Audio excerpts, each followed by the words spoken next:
Ever wonder why your morning coffee feels more like a survival requirement than a choice? You're not alone. Millions of people are trapped in a caffeine cycle that's hijacking their natural energy systems, and today I'm going to show you exactly how to break free without feeling like you got hit by a truck. Let's be real for a second.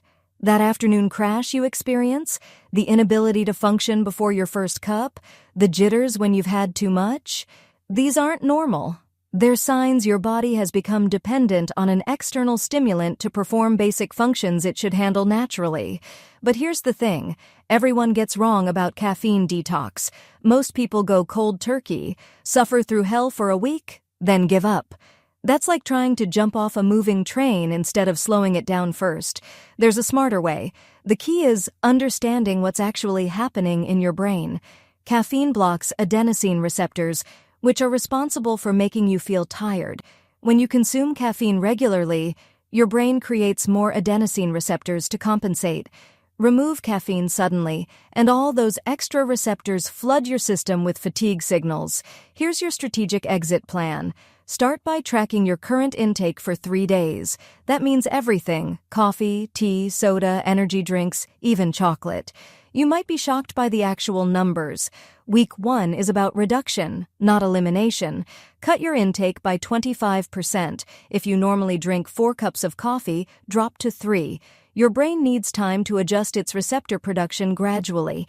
Week 2, cut another 25%.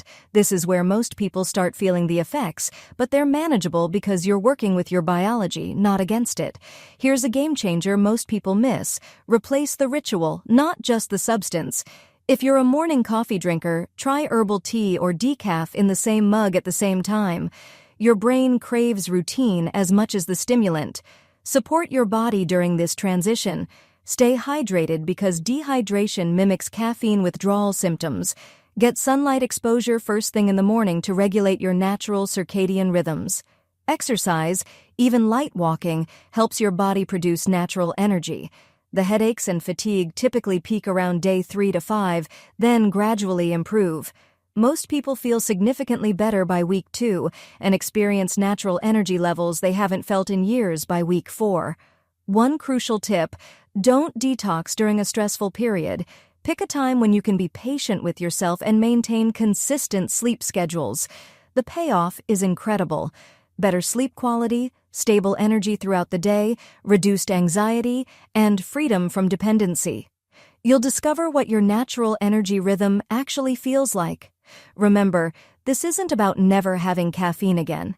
It's about resetting your tolerance so you can enjoy it occasionally without needing it to survive.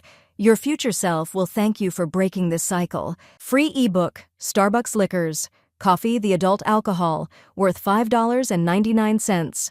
The description, https://tinural.com, 3 Coffee Lover.